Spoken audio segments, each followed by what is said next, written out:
Como é que foi de aula Bacana, hoje, beleza. poxa? Como é que foi? Cara, graças a Deus, cara, foi uma experiência assim. Até tava conversando lá na escola, né? Eu tava precisando debutar de novo, Verdade. sabe? Desde Andei março, cara, a gente tá fora, parado. né? É, Então é aquela história, meu. Ali é o nosso campo, né? é verdade. E hoje a aula Tipo foi assim, legal treino é sua, hein? treino e jogo é jogo, né? E hoje Oi? sua aula foi interessante. Eu queria ter assistido, cara. Então, hoje nós fizemos com a turma do cursinho uma atividade paralela, né, ao conteúdo específico, mas vinculada. Nós estávamos trabalhando nos Estados Unidos, né? E aí, na semana anterior, surgiu aí algumas dúvidas sobre o funcionamento do sistema eleitoral nos Estados Unidos, né? Certo. Como que funcionava, tal. E aí fizemos aquele modelo aula temática, igual eu faço com eles em todas as escolas, né? Com as roupas de Oriente Médio, e tal. Dessa vez meio que americanizamos a sala. Foi Muito até bom. Copa de basquete, Ficou cara. ótimo. Ficou fantástico. Pessoal, só para avisar, a nossa coordenadora Adriana falou que está esperando ficar ao vivo na página do Objetivo, no Instagram. Não vai estar, porque nós tivemos um probleminha de tecnologia de conexão, tá? Então nós estamos ao vivo pelo meu, Guido Dalcol, e pelo Gel Explica com o Thiago Hernandes, tá? Então o pessoal aí que está querendo logar pelo Objetivo não vai estar, tá? Ontem deu um pouquinho de problema com a live do Rafa, e hoje a gente Ó, o tentou Rafa aí. entrou aí também. Ó, o pessoal falando que sua aula foi show hoje. Você é o showman, né? Ô, que Viu, isso, velho. pessoal? Não, eu sou Então, bonito pra caramba, né? os alunos que estavam pensando em entrar pelo ao vivo no Objetivo não vão conseguir, tá? Ou entrar ao vivo pelo meu, Guido Ô, Guidão, Dalcol. posso te dar uma dica? Ah, Dá uma arrumada na sua câmera, na angulação do celular, que tá aparecendo só do seu nariz para baixo. e agora? Mais um pouquinho, mais um pouco. Mais um tiquinho. Aí, isso. É que pra mim aparece bem aqui, eu e você. Então, agora, antes não tava.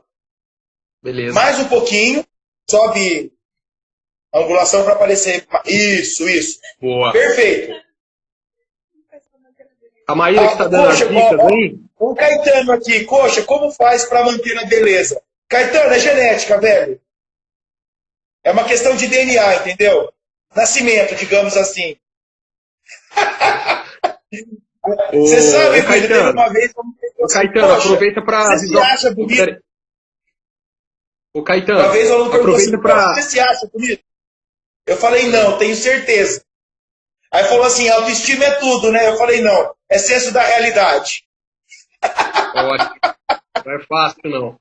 Viu, ô, Germano, nossos colegas, a Carol, vê com o pessoal, vai mandando aí nos grupos, né, que a gente tá ao vivo pelo Instagram, o meu Instagram e o do Coxa, do Thiago Hernandes, tá bom?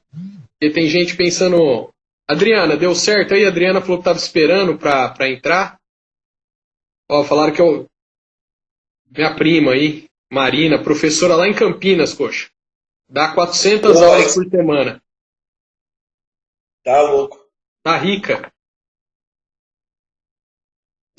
Legal, obrigado, Carol. Então vamos lá, gente, para não perder muito tempo, porque eu acho que você tem muito conteúdo aí, que nós conversamos, né? Você é cara de muito conhecimento aí dentro da geografia, da geopolítica.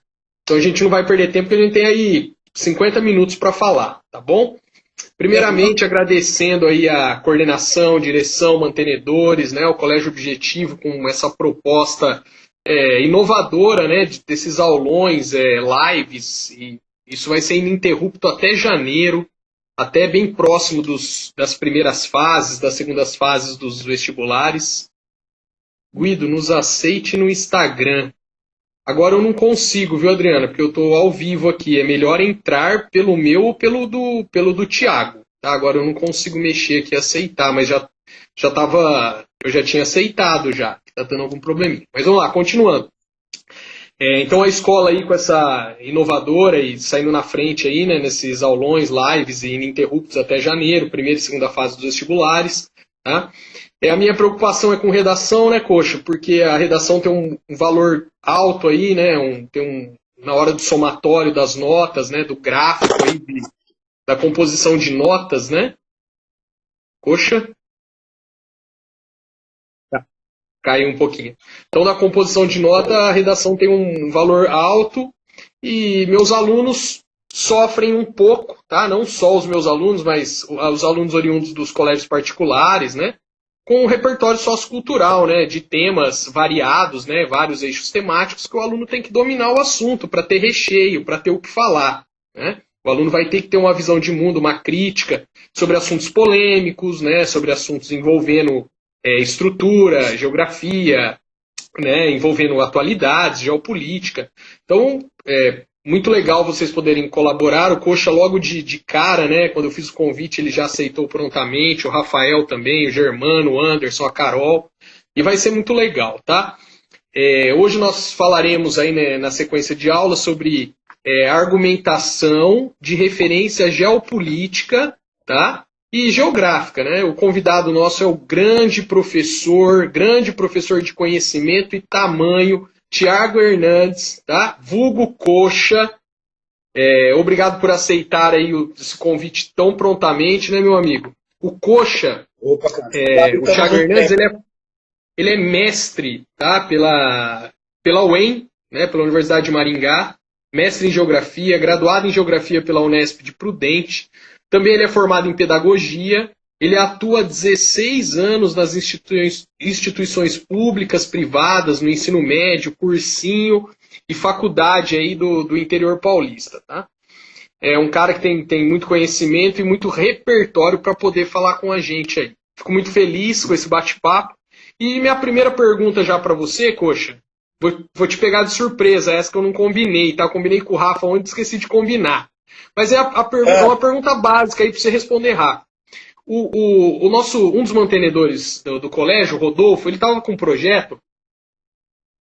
São profissionais do futuro, né? Ele chegou a levar advogado, levar médico no colégio para falar um pouquinho, né?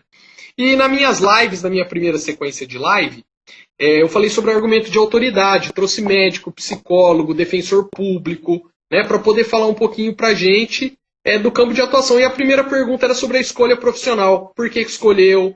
Como é que foi a rotina do ensino médio? Prestou vestibular? Se teve uma inspiração? Um resuminho rápido. E a pergunta que eu vou fazer para você, que eu fiz para o Rafa ontem também. Coxa, por que ser professor? Por que dessa escolha da sua rotina aí de ensino médio, quando você prestou o vestibular? Isso é importante para os nossos alunos, tá? Que às vezes tem uma opinião assim de escolher umas profissões sempre engenharia, medicina, né, arquitetura, correm para profissões, né, consideradas profissões de elite, né? Mas assim, eu gostaria de saber de você e alguns alunos, às vezes empolgados, né, em ser geógrafo, geólogo, historicista, né, professor. Eu queria saber da sua rotina aí, como estudante. Como é que foi a escolha? Por que ser professor e por que ser geógrafo? Rápido. Bom, então vamos lá. Primeiramente, Guido, boa noite a você, boa noite a todos que estão presentes na live. Quero estar parabenizando também o Colégio Objetivo Assis, né, por essa iniciativa, né, em estar aí conduzindo esse projeto em parceria, né, com a tua mentoria destas lives, né, que visam estar abordando temas variados ligados à construção de bons textos, né, em redação. Nós sabemos que a construção de um bom texto, além das questões das normas cultas da língua portuguesa e as questões estruturais, né, envolve também a construção de argumentos que sustentem o posicionamento do aluno. Né? Então, fica aqui já esse primeiro registro. O segundo ponto, em relação ao que você me perguntou, eu sempre gostei muito de geografia, da disciplina geografia no ensino médio. Né? Eu tive duas professoras, a dona Fátima no ensino médio, a dona Irene no ensino fundamental 2, né? Que na época nossa ainda, nossa, tá, Guido? Era o ginásio, né? Não era fundamental ciclo 2, né? E eu me recordo até hoje das aulas dessas duas professoras que tiveram um papel muito grande em despertar, né, o gosto pela geografia. Quando eu fui fazer a faculdade de geografia, optei, né, pelo vestibular. Confesso para você que eu tive muita resistência, inclusive dentro da família, né? Tipo assim, você quer fazer geografia mesmo? Você não faz engenharia cartográfica, né? Achando que geografia e engenharia cartográfica são coisas correlatas, e na verdade não são, né? Eu bati o pé, eu falei, não, quero fazer geografia, é o que eu amo, entendeu? E no ensino médio, né, já dei uma direcionada nos estudos, mas no terceiro ano foi aquele ano mesmo do pega para capar. Eu fazia o ensino médio no estado, de manhã, e o meu cursinho no período noturno, né? E aí, meio do ano, passei na UEM, final do ano, passei na Unesp, acabei optando pela Unesp, até por uma questão de proximidade geográfica com a Assis, né? Terminei a faculdade, engatei no mestrado, e no mestrado, nos primeiros 6 meses, cumpri quase todos os créditos, e as oportunidades de trabalho aí foram surgindo, né? Agradeço muito a Deus e também aos colegas professores, né? Porque você está nessa mesma trajetória minha e sabe o quanto que o network, que as relações que construímos, né, ao longo do convívio são importantes aí nos processos de apresentação para a escola A, para a escola B e assim por diante. Ótimo, perfeito. Muito legal a trajetória e é legal para os alunos conhecerem um pouquinho, né, da gente. Mas vamos lá para os nossos questionamentos, coach. Sempre quando se trabalha tema de redação, a gente trabalha dentro de um eixo temático, tá? E eu vou falar alguns eixos temáticos aqui e vou te fazer algumas perguntas aí para que o aluno, né, eu já incentivei nossos alunos a ter um papel, uma caneta, anotar algumas coisas. Por quê? Nós vamos falar de algumas coisas, igual eu fiz ontem com o Rafa, alguns temas universais. Ontem eu falei alguns temas universais da história, e agora uns temas universais da geografia, que em vários temas, isso que é interessante, porque é um tema universal, poxa, em vários temas você pode usar, né? Você consegue usar essa argumentação. Independente, você pega um eixo temático, por exemplo, a relação do homem com o meio ambiente.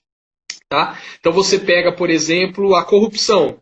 Você consegue encaixar, tá, numa argumentação que o dinheiro, a verba que não chega até determinado ao IBAMA, até determinada ONG ou algum sistema, por conta que esse dinheiro é desviado. Tá? Então é assim. Isso é tão verdadeiro que os nossos alunos aí são testemunhas, né, o quanto que durante as aulas eu estabeleço conectividades de temas que nós estamos debatendo, seguindo a sequência da apostila. Eu falo, gente, isso aqui em redação, vale, presta atenção nisso.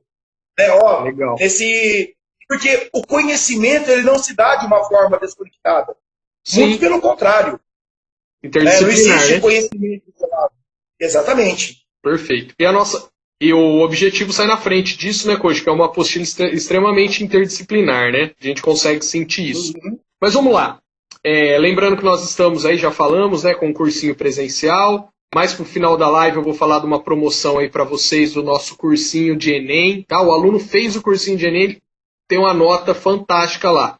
Mas daqui a pouco eu falo para vocês. Vamos dar continuidade aqui. Primeira questão nossa, coxa, um eixo temático envolvendo saneamento básico e estrutura. Legal? Estruturas sociais.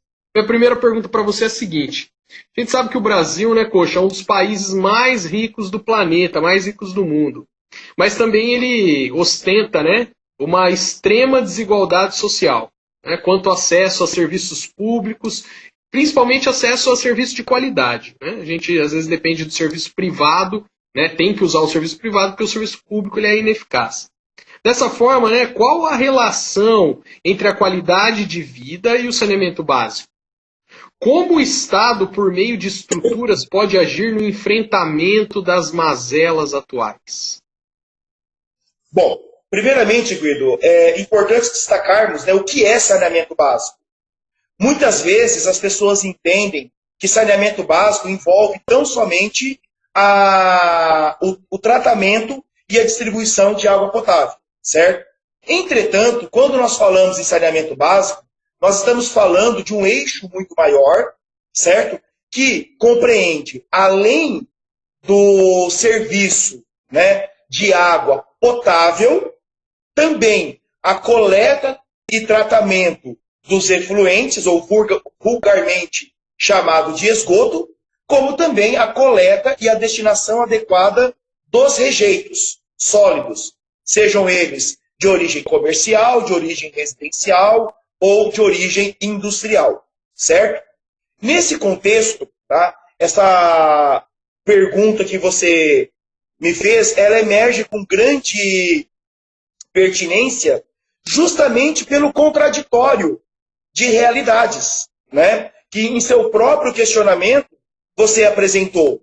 O Brasil figura hoje entre as 10 maiores economias do mundo, mas um país que historicamente, né, ele enfrenta questões ligadas ao saneamento básico, tá? A começar por médias, né, muito desiguais quando comparamos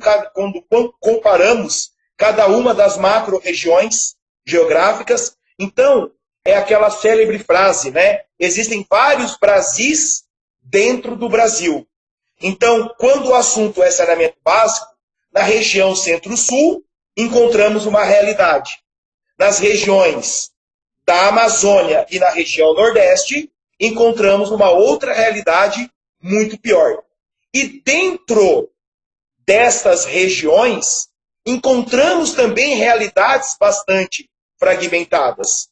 A exemplo disso, esse momento contemporâneo que, infelizmente, estamos atravessando, né, essa pandemia global, né, por conta aí do novo coronavírus, ou Covid-19, ela acabou escancarando ainda mais, né, esse problema do saneamento básico.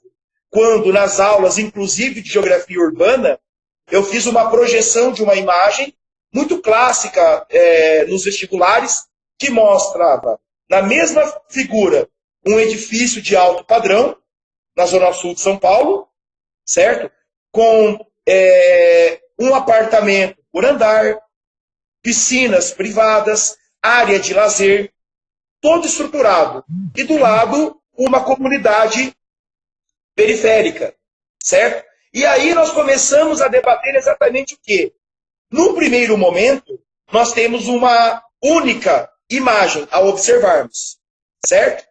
Porém, essa única imagem, ela se dá de forma fragmentada, não só pelos elementos estruturais de edificação, mas, sobretudo, pelas realidades sociais, né, que estão ali por detrás daquelas imagens, certo? E, nesse caso, um ponto que nós debatemos bastante com os alunos foi: o Estado pediu, né, para que as pessoas se resguardassem em casa. O Estado orientou para que as pessoas praticassem hábitos adequados de higiene ainda mais intensamente, né? E o debate nosso das aulas foi exatamente nesse sentido. De um lado, eu tenho uma realidade socioeconômica que permite esse isolamento, certo? Certo. E de outro lado, moradias, né, que em sua maioria são o resultado de ocupações irregulares, certo? Num adensamento populacional absurdo, né, em ambientes desprovidos totalmente de um adequado saneamento básico.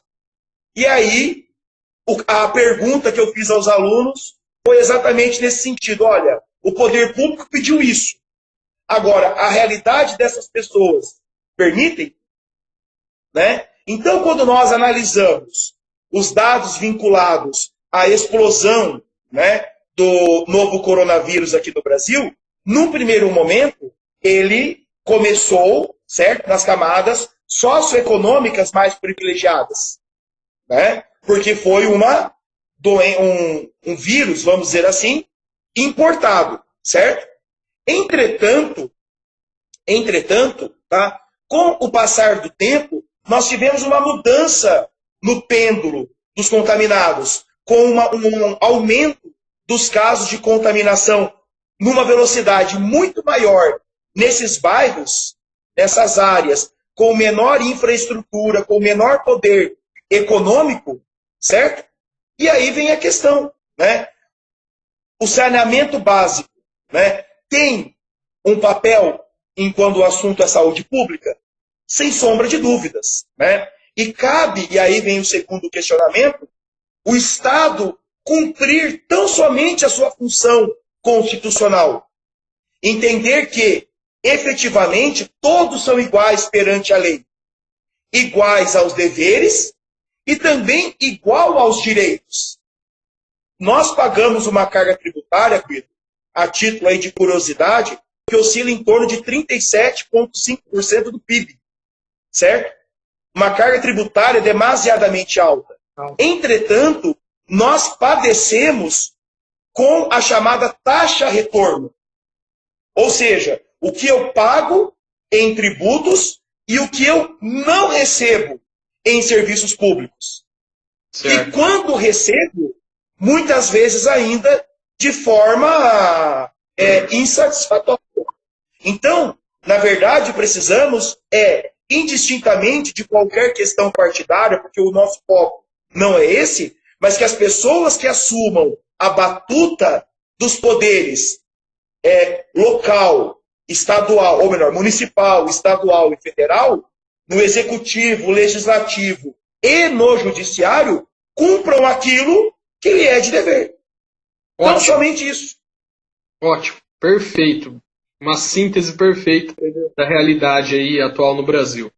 Tem um livro na literatura brasileira que retrata muito bem isso, que é o Curtiço, né? E vai ser minha live aí que eu vou puxar sobre literatura, filme, música com o Anderson, o professor Anderson, na semana que vem. Bacana, Poxa, vamos lá para nossa segunda... Tempo tá passando rápido aqui, ó. Vamos lá. O nosso segundo eixo temático aqui, ó, fluxo migratório e xenofobia, tá? Vou falar aqui, vou trazer a reflexão para você, ó. Muitos são os males... Aqui, ó. Na atualidade, o mundo vive o maior surto de fluxo migratório forçado desde a Segunda Guerra Mundial. Considerando este tema, quais as razões para tais movimentos? Quais as principais áreas emissoras e receptoras? De que forma esses imigrantes refugiados podem se tornar vítimas de xenofobia e exploração? Como enfrentar de forma justa tais demandas? Bom, então, primeiramente, Guido, retomando a afirmação, né, com base no questionamento, é importante destacar que a mobilidade ou o deslocamento espacial sempre acompanhou a história evolutiva do homem, seja na evolução biológica, seja enquanto evolução social, certo? Compreendendo o período nômade, como também o contemporâneo período sedentário, certo? Via de regra, o ser humano ele se muda basicamente em duas perspectivas. Ou quando ele é forçado, ou quando ele está buscando espontaneamente algo melhor, certo? Trazendo esta abordagem ao recorte temporal por você estabelecido, tá? Realmente, no tempo presente, no tempo contemporâneo, nós vivemos, tá, a maior onda migratória de refugiados desde o final da Segunda Guerra Mundial, certo? E as razões para tamanha movimentação forçada, certo? Que é importante destacar que quando nós nos referimos, e isso serve para a redação, moçada, então gravem isso que eu estou falando, quando nós estamos falando do indivíduo que realiza movimentos forçados, nós estamos nos referindo ao refugiado. É aquele que foi obrigado a sair de seu país, certo? De sua região, para que a sua existência biológica, social, econômica fosse mantida. Tá? As razões, Guido, são as mais variadas, que compreendem guerras, perseguições políticas, perseguições religiosas, certo? E uma nova situação que vem crescendo, tá? São as questões ambientais. Principalmente quando nós falamos da mudança climática, ou das mudanças climáticas, certo? Que vem sendo usada, né, esse evento chamado mudança climática, para a construção de um novo personagem nesse cenário, que é o refugiado ambiental, certo? Que são pessoas que, por conta do ambiente original não mais ser capaz de comportá-lo ante ao atendimento de suas demandas, se vê obrigado também a sair, tanto quanto aquele que fugiu de guerra, perseguição política ou religiosa. Tá? No mundo nós temos hoje várias frentes, né, de refugiados. Podemos destacar aqui com maior ênfase o Oriente Médio, como uma área dispersora na atualidade, principalmente após os efeitos, né, os desdobramentos da Primavera Árabe e, em especial, ao avanço do Estado Islâmico na Síria, que gerou um verdadeiro genocídio, certo? Nós temos o continente africano, principalmente o chifre da África, região que compreende Somália, Eritreia, Djibouti, certo? A África subsaariana na região do Sahel, que é a franja sul de avanço do deserto do Saara, certo? Que usam como rotas, certo? Principalmente o mar Mediterrâneo, tá? E no caso da América Latina, não podemos deixar de mencionar a questão migratória para os Estados Unidos, certo? A América Central, América do Norte, via México, para tentar entrar nos Estados Unidos, ou pelo Mar do Caribe. E do nosso lado, a Venezuela, tá? Que, a título de curiosidade, tem movimentado tanta gente quanto a Síria, certo? E essas pessoas que são forçadas a saírem de suas terras e seus locais em que as relações são e estão estabelecidas, muitas vezes por questões étnicas, quando falamos da questão do negro, por questões religiosas, quando falamos da figura do muçulmano, por questões econômicas, quando falamos daqueles que estão se movimentando para poder ter onde e o que comer. Essas pessoas, elas acabam muitas vezes se sujeitando, certo? Ficando expostas a diferentes formas de exploração, que compreende desde o tráfico humano, tráfico de órgãos, certo? A exploração sexual, sem falar naqueles que são aliciados, certo? E acabam ali entrando também para o comércio clandestino de entorpecentes. Então, Guido, as barbáries decorrentes, tá, desse momento contemporâneo são absurdas. E mais absurdo ainda é vermos chefes de Estado ao redor do mundo. Foi até uma brincadeira que eu usei hoje na aula com um cursinho. Eles esquecem de dar alguns passos para trás e olhar que muitos desses problemas que estas áreas enfrentam hoje foram causadas por processos históricos como o colonialismo e o neocolonialismo. Quando tivemos, eu peço licença ao termo, o termo é adequado, mas uma abordagem mais informal, o verdadeiro estupro das riquezas destas áreas que nós tivemos.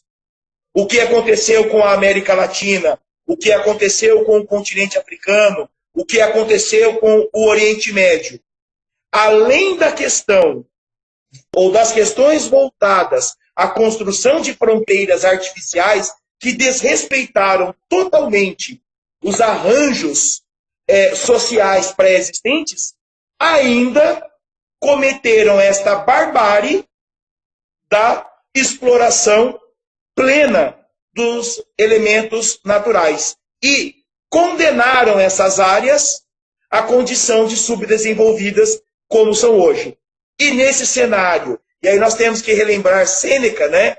Quando o marinheiro não sabe aonde vai, qualquer vento serve.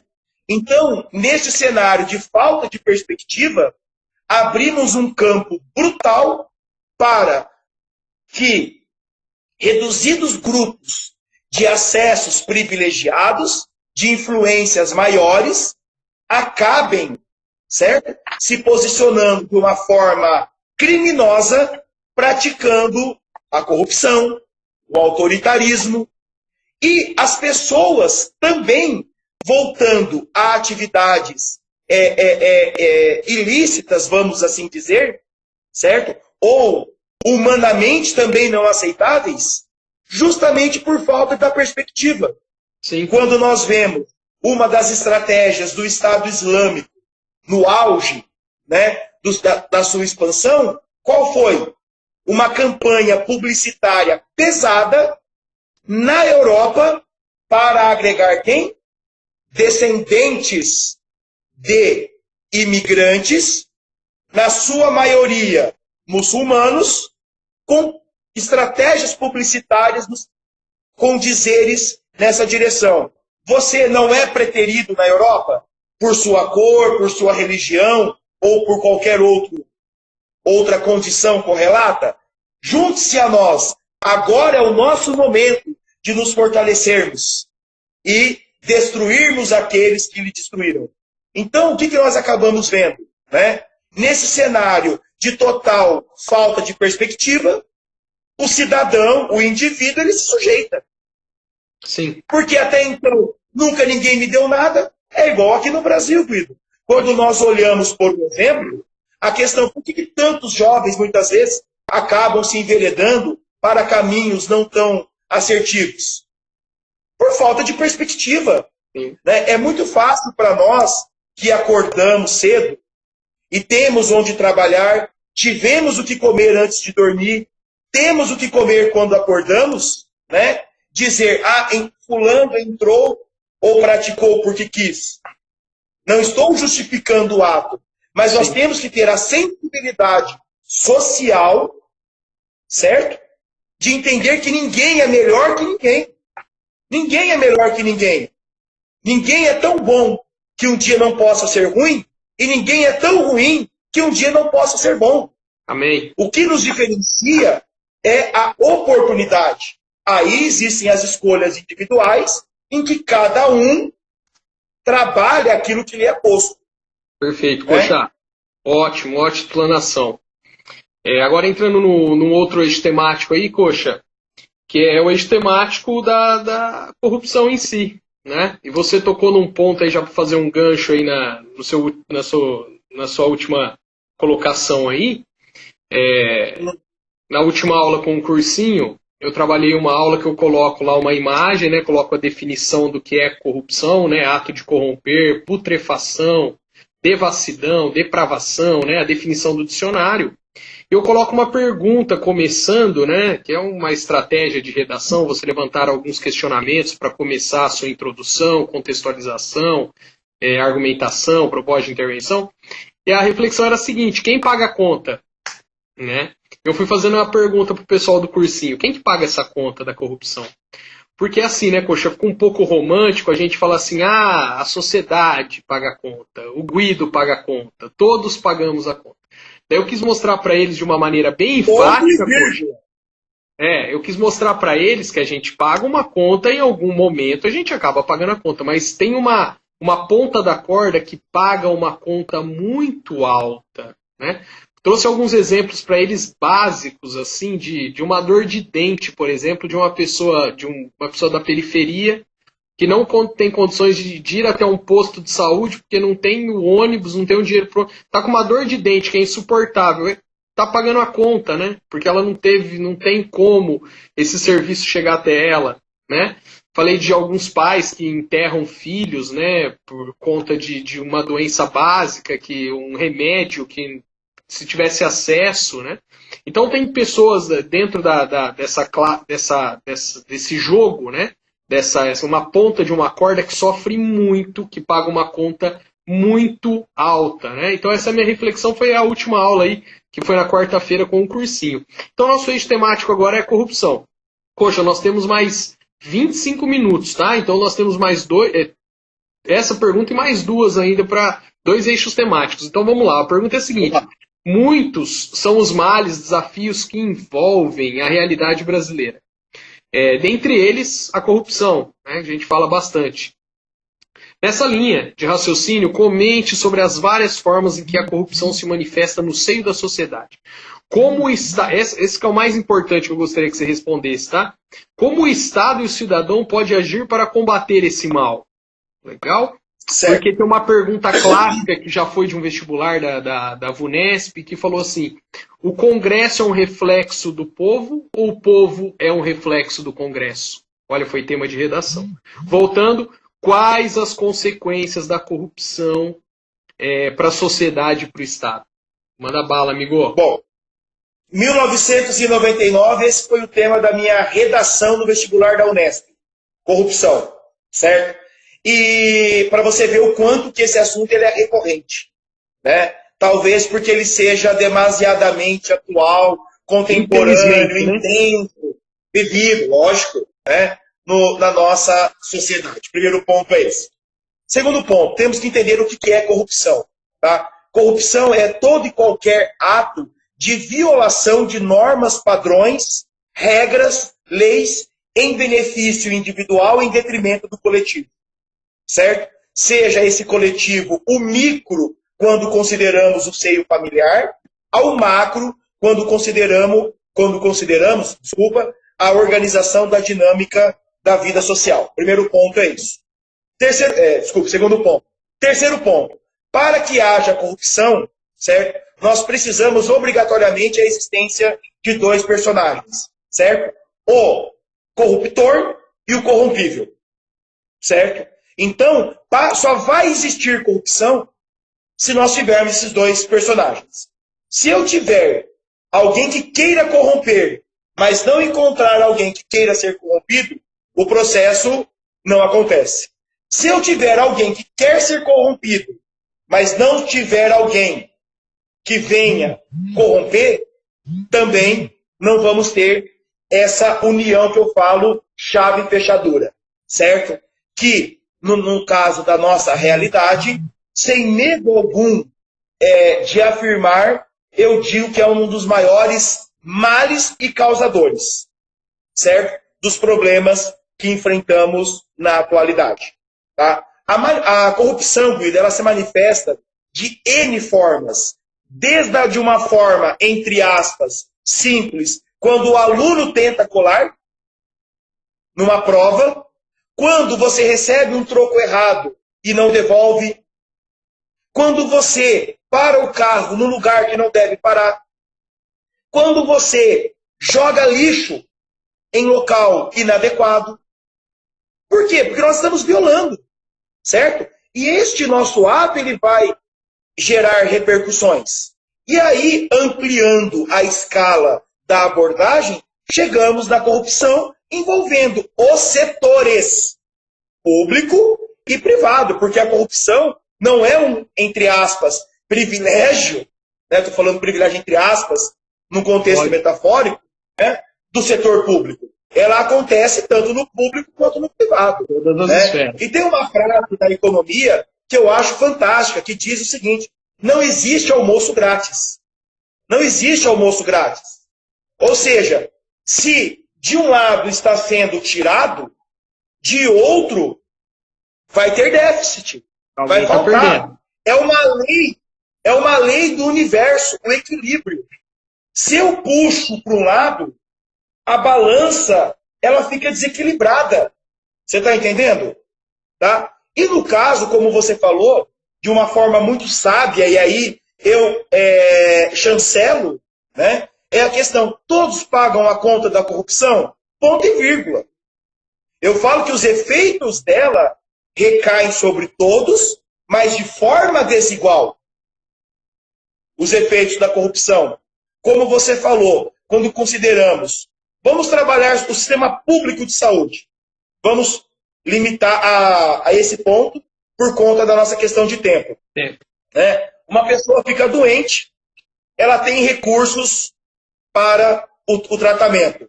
Ela busca consulta privada, ela busca exames privados, ela busca um hospital privado. Certo? Uma pessoa desprovida de recursos financeiros, se ela encontrar, porque em muitas localidades nós não temos, nem a estrutura.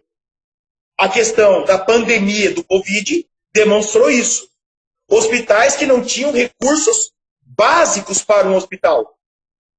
Né? E aí, com as investigações, muitas vezes foram possíveis constatar que hospitais receberam recursos, do SUS tinha enviado recursos, e esses recursos não chegaram. Né? E aí, quem acaba padecendo mais? As pessoas de menor poder aquisitivo. Né? Então, qual é o papel do Estado? Né? E o papel das pessoas, quando eu falo Estado, entendam todas as instituições públicas. E as pessoas, certo? Civis e não civis. Né? Adotar práticas que efetivamente venham combater. Que começa, Guido, no nosso cotidiano. Nós estamos num ponto de tanta inversão, meu amigo, que honestidade virou virtude. Honestidade não é virtude. Honestidade é traço de caráter, é obrigação das pessoas serem honestas. Ah, professor, mas eu não concordo com uma determinada lei. Eu também não concordo com um monte, mas tem que cumprir até que ela mude. Porque se continuarmos com essa cultura do jeitinho, né? E um jeitinho que na maioria das vezes não é para o bem coletivo, mas para o bem individual, em detrimento do coletivo, nós não vamos cambiar nunca a nossa realidade. Né? Ao Estado, então, cabe a efetiva fiscalização e o efetivo punimento. Certo? Porque enquanto a sensação de segurança plena ao ilícito, alimentada pela impunidade, que nos revolta, certo? A realidade não vai mudar. Quando nós vemos pessoas envolvidas em desvios milionários, e aí? Prenderam, alguns ficaram um tempo solto, prenderam só alguns e não prenderam os demais, e aí? Ninguém devolveu o dinheiro público? Ou se devolveu, será que devolveu tudo que foi desviado? Porque não é só o valor, Guido. Sim. É o valor corrigido que ele rendeu e tudo mais. Sim. Então nós não podemos aceitar isso como normal. Perfeito. Perfeito, Coxa. Entendeu? Obrigado. Muito bom. Uma excelente resposta aí, muito importante para os meus alunos aí, que a gente debate muito isso em aula. Um abraço aí para a turminha do terceiro nosso, uma turminha fantástica, né? Está presente aí em peso, né? Uma turma que sempre nos agracia aí nas aulas remotas com as câmeras ligadas, né? Muito legal, importante. O Rubens Deixa Silva. Um abraço também, Guido, para os alunos meus de todas as escolas que estão assistindo, viu? Sim. Aqui tem aluno meu aqui de Santa Cruz também, aí, e de outras, Bauru, de outras cidades aí também. Um abraço bem grande para eles. Um abraço. Um abraço aí pro nosso mantenedor, o Rubens, que estava aí, ó, a Bárbara. Tá aí. Mas vamos lá, vamos para o nosso segundo questionamento aí, Coxa. E o pessoal do cursinho aí noturno, tudo certo? Estão gostando? Manda um salve aí pra gente. Vamos lá. Nosso quarto eixo temático é diversidade, né? E a pergunta é a seguinte: sabe que a sociedade humana é deveras plural, seja nos aspectos étnicos, culturais, linguísticos, religiosos e afins, né? Um ponto que o Enem bate muito nesse ponto, né? Nas redações. Porém, sabe-se também que nem sempre a representatividade entre os diferentes grupos dá-se de forma equilibrada. Sendo assim, comente aí, grande coxa, sobre o tema minorias e representatividade, cite os benefícios da equidade, né, do equilíbrio da representatividade, bem como formas de estabelecer paridade. Bom, então a primeira coisa que nós temos que trabalhar são os conceitos, maioria e minoria, tá? Esses dois termos, eles podem ser aplicados no quesito quantitativo, certo? No quesito quantitativo, então, maioria, certo? E no quesito da representatividade. Por um exemplo, quando nós olhamos a realidade étnica brasileira, tá? Vamos trabalhar nesse primeiro momento, a maior parte da população se apresenta como afrodescendente dentre as várias combinações que se enquadram, certo? Neste ordenamento. Entretanto, Guido, quando nós olhamos a participação do afrodescendente nos órgãos públicos, nos cargos eletivos, o que nós vamos constatar? Que, apesar de numericamente serem maioria, representativamente, eles acabam sendo o quê? Minoria. A mesma coisa em relação à mulher. Mais da metade da população brasileira é composta por mulheres, certo? Entretanto, a mesma coisa eu falo. Quando nós olhamos a questão, tá? E isso a professora Carol, se não me engano, vai abordar, né, numa das lives com vocês. Ela aborda isso de uma forma fantástica, essa temática. Tá? Até tem uma videoaula lá no canal nosso, um bate-papo, né, sobre essa questão do papel da mulher, né, na construção social, né, histórica e contemporânea, certo? Enfim, as mulheres, né, são maioria, entretanto, na vida pública, são minoria. Nos cargos de chefia, são minoria. Oficialmente, quando comparadas, certo? Com homens com o mesmo nível de escolaridade, mesma faixa etária e mesma atuação, as mulheres ganham no Brasil uma média de 25% a 30% a menos do que os homens, né? Eu falo que no Brasil, dependendo de onde você nasce, o seu passaporte de acesso vai ser mais ou menos facilitado / dificultado, certo? E no caso brasileiro, nascer mulher, a necessidade da superação é maior do que nascer homem.